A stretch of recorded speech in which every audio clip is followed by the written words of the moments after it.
La brebis perdue et le fils prodigue. Étude numéro 199. Les paraboles dans Luc chapitre 15 ont une grande signification qui n'est pas bien appréciée.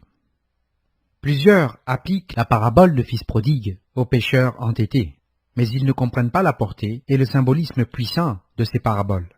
Plusieurs ne comprennent pas non plus qu'elles sont étroitement liées et que la parabole centrale, qui est elle-même une clé, est trouvée seulement dans Luc. Luc chapitre 15 est directement destiné à l'explication du contexte du péché et du repentir à deux classes de gens, les pécheurs et ceux qui ont profité d'eux. Une troisième classe était présente aussi, soit les pharisiens. Il y avait donc des pécheurs et ceux qui sont justes à leurs propres yeux.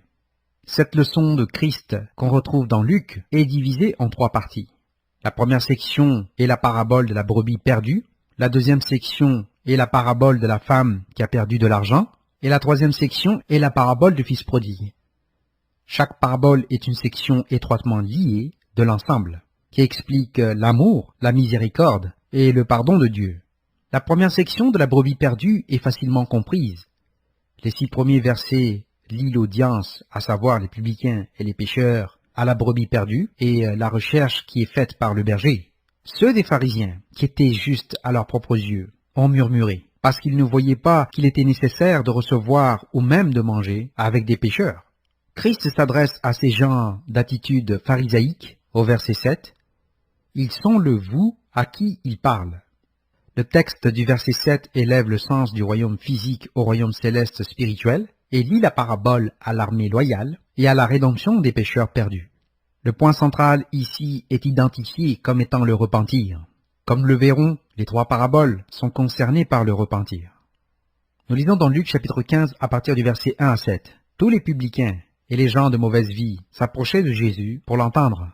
Et les pharisiens et les scribes murmuraient, disant, « Cet homme accueille des gens de mauvaise vie et mange avec eux. » Mais il leur dit cette parabole. « Quel homme d'entre vous, s'il a 100 brebis et qu'il en perde une, ne laisse les 99 autres dans le désert pour aller après celle qui est perdue, jusqu'à ce qu'il la retrouve. Lorsqu'il l'a retrouvée, il la met avec joie sur ses épaules, et de retour à la maison, il appelle ses amis et ses voisins, et leur dit, « Réjouissez-vous avec moi, car j'ai retrouvé ma brebis qui était perdue. » De même, je vous le dis, il y aura plus de joie dans le ciel pour un seul pécheur qui se repent, que pour 99 justes qui n'ont pas besoin de repentance. Version Louis II. Le problème est que tous ont péché, et sont privés de la gloire de Dieu. Cependant, plusieurs ne l'ont pas vu. Même après sa conversion, Paul a continuellement affirmé qu'il était irréprochable dans la loi, voir Philippiens chapitre 3 verset 6. C'était un problème central de la secte des pharisiens et du système qu'ils ont embrassé.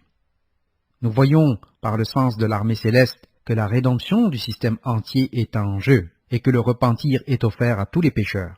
C'est le sens développé dans ces paraboles, mais il n'est pas compris ou reconnu à cause de la vue du monde chrétien dominant et de la compréhension des doctrines concernant le jugement et la résurrection.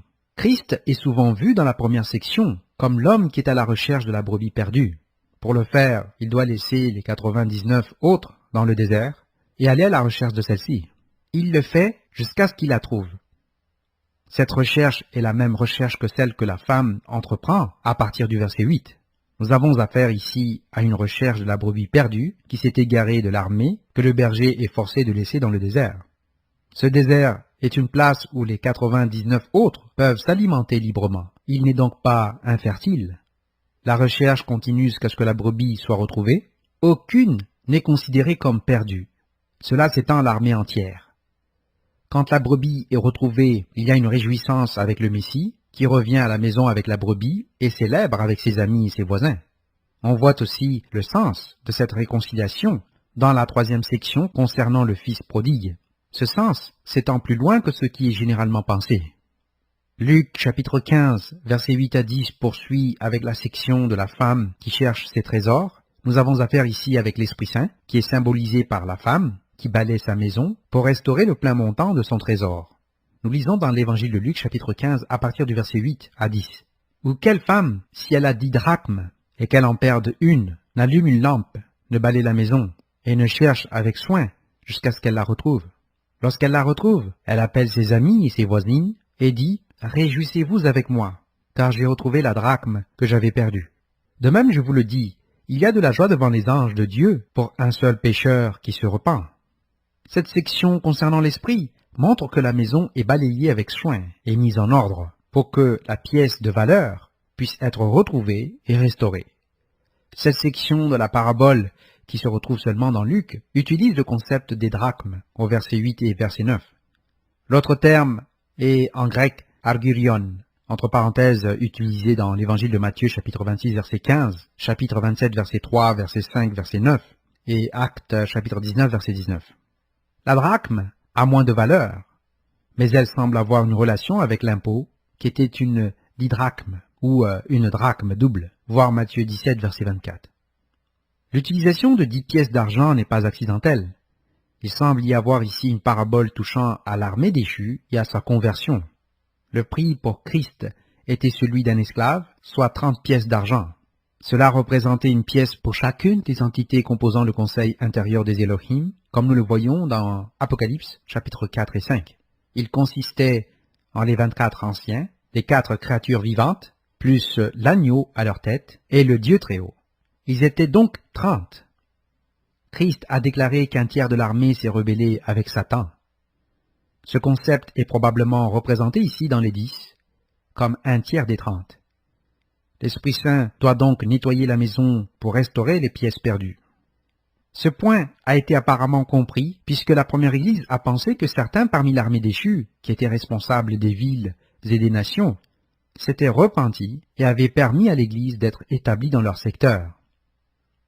Nous passons maintenant à la troisième section du Fils prodigue. Dans cette section, l'homme est dépeint comme ayant 2 fils. Cette section traite de l'homme qui est Dieu le Père. Le symbolisme est ici réduit aux caractéristiques limitées des leaders des armées, à savoir Christ et Satan. La place lointaine est le désert du péché et la place de trafic et de marchandises pour laquelle Satan a été condamné et il est tombé en disgrâce. Voir Ésaïe 14, verset 12 à 19, Ézéchiel 28, verset 12 à 19. Examinons maintenant le texte du point de vue que Dieu a un fils fidèle et obéissant, et un fils prodigue ou entêté, et regardons ensuite les réactions du Père lorsqu'il a affaire à l'armée et que ceux-ci se repentent.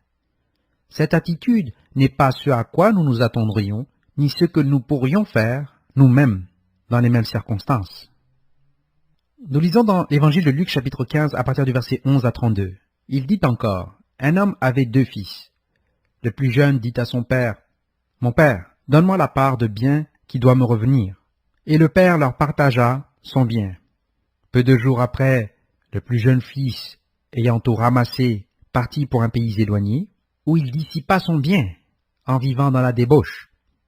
Lorsqu'il eut tout dépensé, une grande famine survint dans ce pays, et il commença à se trouver dans le besoin.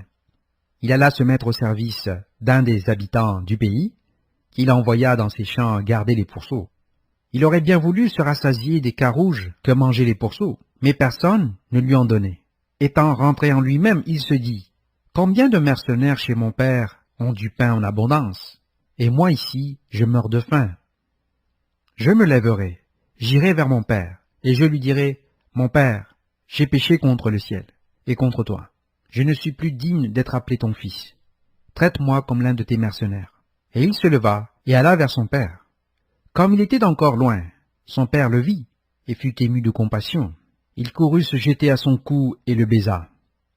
Le fils lui dit, « Mon père, j'ai péché contre le ciel et contre toi. Je ne suis plus digne d'être appelé ton fils. » Mais le père dit à ses serviteurs, « Apportez vite la plus belle robe et l'en revêtez. Mettez-lui un anneau au doigt et des souliers aux pieds.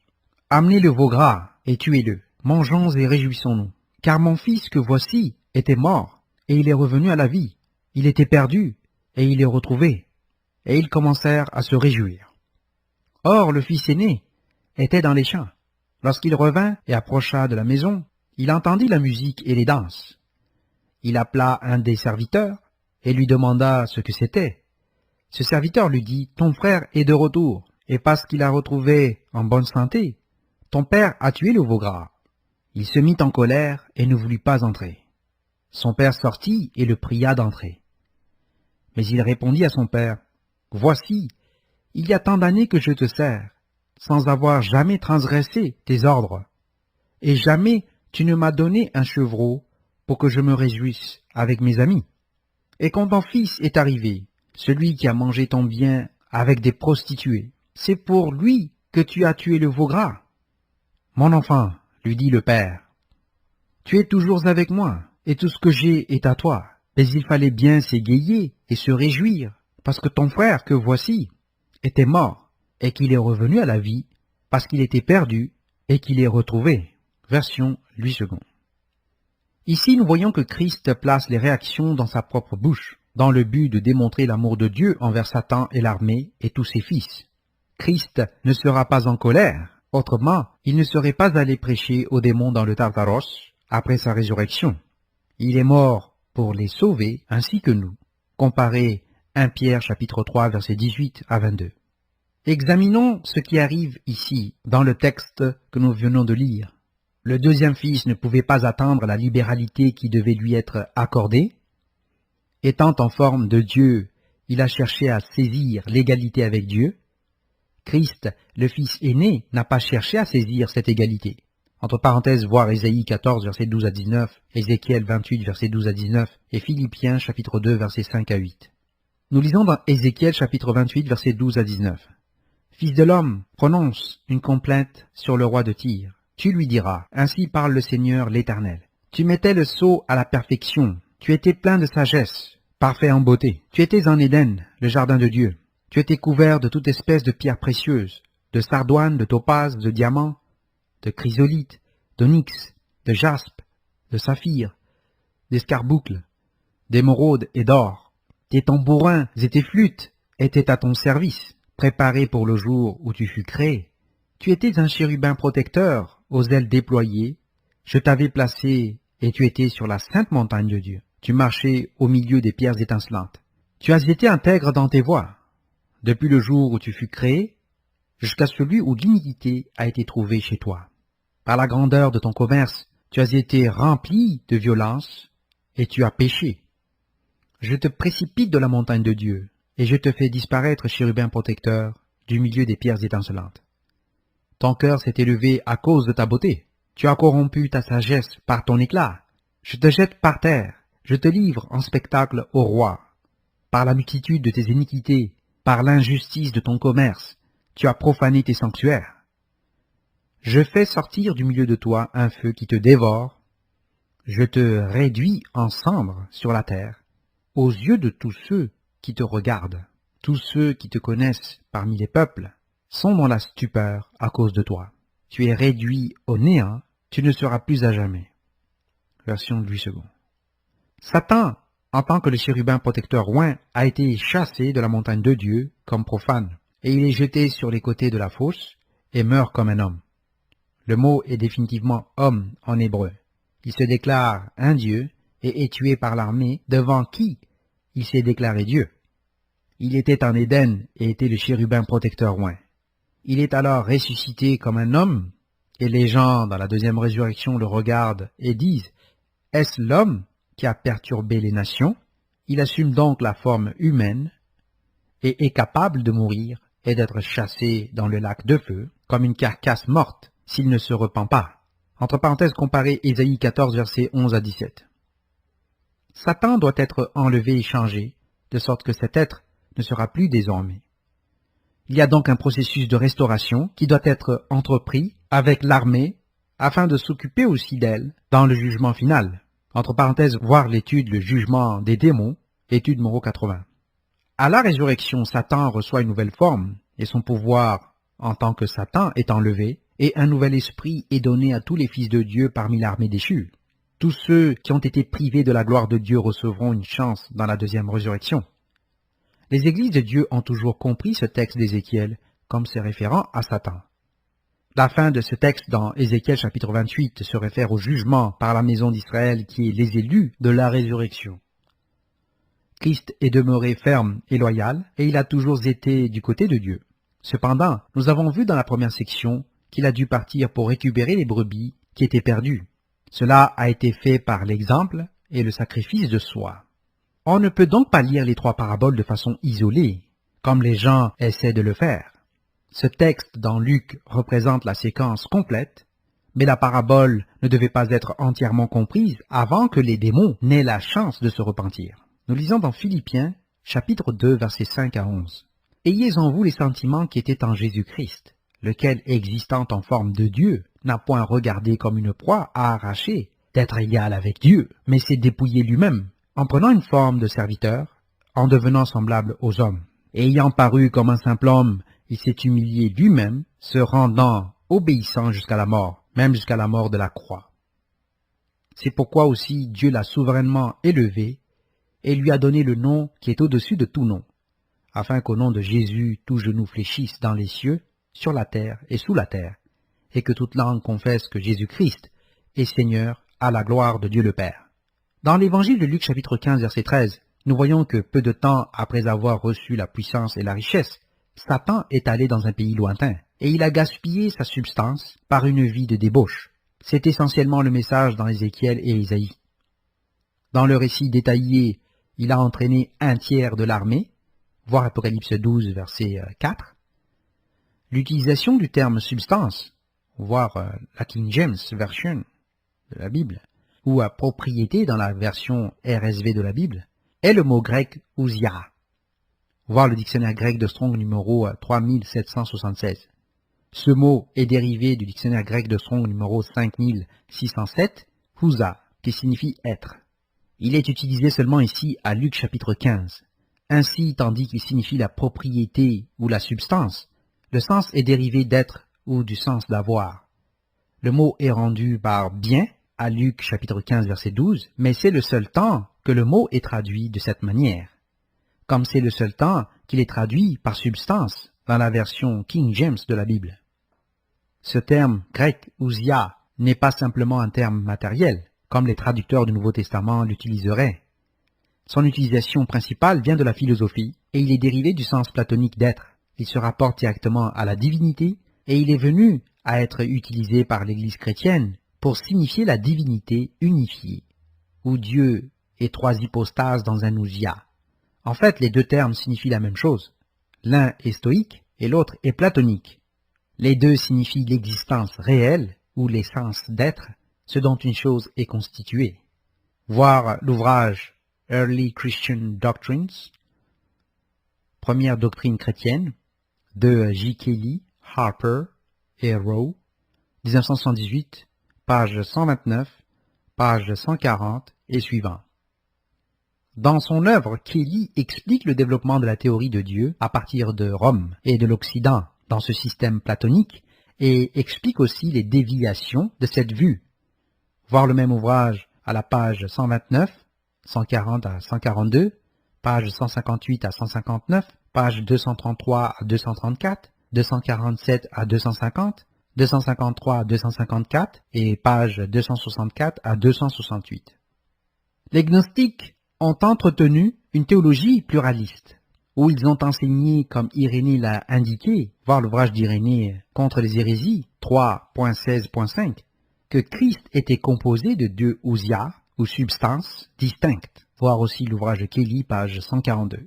L'utilisation du terme dans Luc n'est donc pas accidentelle. Le terme ne se réfère pas à la substance matérielle seulement, mais Christ utilise plutôt une allégorie puissante pour établir que le Fils en question a gaspillé la substance de son être, qui peut seulement, d'après son utilisation en grec classique, être prise pour signifier son essence spirituelle.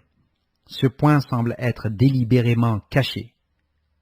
Le problème réel ici est que la substance d'être qui a été donnée au deuxième Fils est venue à être vue comme étant limitée à Christ, qui a existé éternellement avec le Père, qui ne pouvait jamais être sans sa parole ou logos. Un examen approprié de cette parabole détruit la théologie de Nicée du IVe siècle. Par conséquent, tous les arguments en rapport à l'ousia et aux hypostases avancées jusqu'à ce temps-là, entre parenthèses incluant l'époque d'Origène et de Paul de Samosata, etc., ont dû être attaqués. Athanasius l'a fait après Nicée, à partir d'environ l'année 362 de l'ère courante. La vue de la divinité était en jeu. Il vaut la peine ici d'expliquer comment Arius et Eusebius de Césarée se sont élevés, en contraste aux écrits d'Athanasius au IVe siècle, pour essayer d'expliquer comment Christ participait à la divinité. Kelly, à la page 243 de son ouvrage, fournit un résumé utile que nous pouvons utiliser ici. Arius et Eusébius de Césarée étaient d'avis que la parole, citation, ne pouvait pas être divine parce que son être provenait du Père, puisque la nature divine est incommunicable. Il doit être une créature et tout statut spécial qu'il a doit être en raison de son rôle comme l'agent du Père dans la création. Entre crochets, l'approche d'Athanasius était, de l'avis de tout le monde, le Père a utilisé la parole comme son organe de création, mais il est absurde de supposer qu'il a eu besoin d'un intermédiaire. D'autre part, par sa camaraderie avec Christ, l'homme a été fait divin, et il est devenu l'enfant de Dieu. De là, la parole elle-même doit être intrinsèquement divine, puisque, autrement, il, entre parenthèses Christ, n'aurait jamais pu communiquer la vie divine aux hommes. Comme il l'a dit, la parole n'aurait jamais pu nous avoir divinisés s'il était simplement divin par la participation et n'était pas lui-même la divinité essentielle, l'image véritable du Père. Fin de citation de l'ouvrage Early Christian Doctrines, première doctrine chrétienne, de J. Kelly, Harper et Rowe, 1978, page 243. Nous voyons par ce texte que la compréhension des deux parties était mauvaise. La participation à la nature divine était un fait biblique, selon 2 Pierre 1, verset 4. Nous lisons dans 2 Pierre 1, à partir du verset 3 à 4. Comme sa divine puissance nous a donné tout ce qui contribue à la vie et à la piété, au moyen de la connaissance de celui qui nous a appelés par sa propre gloire et par sa vertu, lesquels nous assurent de sa part les plus grandes et les plus précieuses promesses, afin que par elles vous deveniez participants de la nature divine, en fuyant la corruption qui existe dans le monde par la convoitise. Version Louis II. Arius et Eusébius étaient donc dans l'erreur, puisque la nature divine a été étendue par le Père et qu'elle ne dépendait pas de l'activité du Fils, autrement que comme un don conditionnel, suite à son sacrifice fidèle et obéissant.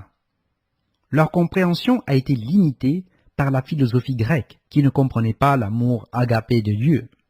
En affirmant que le Fils doit exister éternellement à côté du Père, les Trinitaires et Athanasius ont cherché à lier ensemble le Père et le Fils et à exclure les autres fils de Dieu.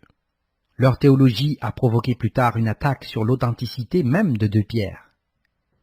Cette parabole dans Luc, par sa structure et ses termes, montre que l'ousia du Fils prodigue a été gaspillé, mais qu'il provenait de son héritage du Père, de la même manière que le Fils fidèle était toujours avec le Père et participait à l'héritage du Père. Il était l'héritier du Père, mais les 2 fils avaient une part de l'héritage. De cette façon, nous sommes tous des héritiers avec le Messie, qui est le Fils aîné ou prototokos de la création. La Trinité est donc complètement fausse, et la nature divine est partagée par les fils de Dieu. Il semble y avoir peu de doute dans l'esprit de quiconque que le Père ici est Dieu. Entre parenthèses, voir aussi la Bible, la Companion Bible, la note au verset 11, puisque toutes les croyances considèrent que la parabole fait référence à la relation entre Dieu et ses fils. Mais la plupart des gens ne comprennent pas que l'armée entière est et a toujours été composée des fils de Dieu, comme Christ est un fils de Dieu. Conformément à la loi, le fils aîné devait conserver une portion double de l'héritage, mais l'héritage a été partagé, même si l'aîné était détesté. Voir Deutéronome 21, verset 17. Quelque temps après son départ, le fils prodigue a commencé à être dans le besoin. Il s'est mis au service d'un citoyen d'un pays étranger. Il s'est mis au service du citoyen comme une forme d'esclavage. C'est aussi en contraste avec Philippiens chapitre 3, verset 20. Nous lisons dans Philippiens chapitre 3, verset 20, « Mais notre cité à nous est dans les cieux, d'où nous attendons aussi comme sauveur le Seigneur Jésus-Christ. » Version Louis II. Ce mot « cité » est en grec « polithéuma » qui signifie citoyenneté. Ce fils prodigue, entre parenthèses qui signifie en réalité libertin ou gaspilleur, n'était plus un citoyen du Père, ayant adopté une autre citoyenneté. C'était l'œuvre de l'armée déchue, divorcée de Dieu, qui a produit les Néphilim, qui n'ont aucune résurrection selon Ésaïe 26, verset 14, voir la note à la Bible Companion Bible et aussi l'étude disponible en ligne, les Néphilim, étude numéro 154, que vous pouvez consulter et télécharger gratuitement sur le site ccg.org/. /French. La très grande famine dans ce territoire était en raison du fait qu'il n'était pas gouverné selon les lois du Père, voir Deutéronome chapitre 28, voir l'étude les bénédictions et les malédictions, étude numéro 75. Il a alors été envoyé pour alimenter les pourceaux. Le symbolisme ici est qu'il était impur rituellement et spirituellement. Le terme « a commencé à être dans le besoin » s'applique à la séparation des fils de Dieu, car c'est seulement au verset 24 qu'il commence à être joyeux. Cette désolation totale et cette faim sont une réalisation qu'il est coupé de la maison de Dieu et de la famille de son père, et le résultat est la désolation. Il périssait d'après son affirmation emphatique au verset 17. À la fin, il se rend compte qu'il a péché contre le ciel et devant Dieu, voir le verset 18. Cette confession et son repentir sont suffisants pour le restaurer à l'amour du Père. Mais il n'a pas correctement compris la nature du Père. Il a cherché simplement à être comme un des serviteurs embauchés, entre parenthèses mercenaires. Le terme « comme tes serviteurs » se réfère à la condition de l'armée, avant la rédemption finale et la mise en œuvre du plan complet du salut. Cette ignorance a causé la rébellion en premier lieu. L'armée loyale a démontré la foi, bien qu'il ne leur ait pas été entièrement révélé. Cette doctrine insidieuse que l'armée n'avait pas la même substance que celle de Christ et que tous ceux de l'armée n'étaient pas les fils de Dieu, au même sens que Christ, a été enseignée à partir du 4e concile de Latran, en l'année 1215. À partir de ce concile, l'Église catholique a enseigné que l'armée, appelée les anges, comme une corruption du terme pour messager, a été créée ex nihilo, ou de rien, et qu'elle ne pouvait pas posséder la substance du Père de la même manière que Christ la possédait. Voir l'étude, le socianisme, l'arianisme et l'unitarisme, étude numéro 185. La vérité de la question est que tous ceux qui vivent dans la maison de Dieu, possédant l'Esprit Saint, sont fils de Dieu. Voyons ici que le fils prodigue a été restauré à son ancienne condition. On lui a donné la première robe, entre parenthèses tunique, et un anneau a été mis à son doigt. On nous donne à tous une robe, entre parenthèses tunique, qui est lavée dans le sang de l'agneau, et cela s'étend à l'armée céleste entière, même jusqu'à et incluant Satan. La première robe est traduite ici la plus belle robe, mais il semble qu'on lui a donné la robe qu'il avait en premier, ou de la première qualité. Autrement dit, la robe du salut, qui est lavée dans le sang de l'agneau, est d'une première qualité ou qualité uniforme, de sorte que tous participent également à la citoyenneté de Dieu. À ce point, ils ont tué le veau gras et commencé à se réjouir. Les fils ont commencé à être dans le besoin à cause de leur alignation, et l'armée entière n'avait pas été joyeuse depuis le temps de leur séparation et pendant toutes ces années gaspillées. Le Fils a été vu ici comme étant mort et rendu à la vie. Il était perdu et il a été retrouvé. Tous étaient sous la peine de mort, et tous ont été sauvés par le désir du Père et les efforts des fils, sous celui qui était le vigneron loyal dans les champs. La restauration est effectuée grâce aux efforts du fils aîné dans les champs. Il revient et entend la musique et la danse, et il semble qu'il ne comprend pas entièrement la signification du repentir et de la restauration du fils. Cette colère de la part du fils ressemble à celle de Jonas à propos de Ninive et de son repentir. Le père prie le fils répond « Voici, il y a tant d'années que je te sers, sans avoir jamais transgressé tes ordres, entre parenthèses, ou désobéi à ton commandement, en grec, entolen. » Il dit aussi « Et jamais tu ne m'as donné un chevreau pour que je me réjouisse avec mes amis. » Cette section traite de la question entière du bouc Azazel et de l'expiation qu'il a faite pour les nations en tant que Messie. Ses amis qui sont, selon ses propres paroles, l'Église, voir l'évangile de Jean chapitre 15, versets 14 à 15, n'ont jamais eu de réjouissance pendant ce temps qu'il a travaillé dans les champs, parce qu'ils ont été persécutés comme il l'a été en faisant l'œuvre du Père. Ce contraste est fait pour montrer la miséricorde du Père plutôt que de critiquer le Fils. Le Fils se réfère clairement au Fils prodigue comme ton Fils, en référence au Père. Le Fils, qui peut ici seulement être Christ, dit « Et quand ton Fils est arrivé, celui qui a mangé ton bien avec des prostituées, c'est pour lui que tu as tué le veau gras. » Ce texte est écrit comme un reproche au Père pour sa clémence qui semble injuste. Le Fils prodigue a dévoré les biens du Père avec des prostituées. C'est une référence à Jude verset 6 et à Genèse chapitre 6 verset 4. Le bien est le mot grec bios, voir le dictionnaire grec de Strong numéro 979, qui est un mot signifiant la vie ou l'état actuel d'existence, et par implication, il est considéré comme signifiant les moyens de subsistance. Mais dans ce cas, il signifie littéralement la vie de l'esprit émanant de Dieu. Ce mot est distinct du dictionnaire grec de Strong numéro 2198, zao, qui est un verbe principal pour vivre. Il est utilisé pour l'esprit des eaux vivantes, parce que ce qu'il avait au départ était distinct et considéré comme étant différent du don final de Dieu, qui est la vie éternelle, à un plus haut niveau. Dieu répond à Christ en faisant la déclaration suivante, et souvenez-vous que c'est Christ qui parle ici dans l'esprit.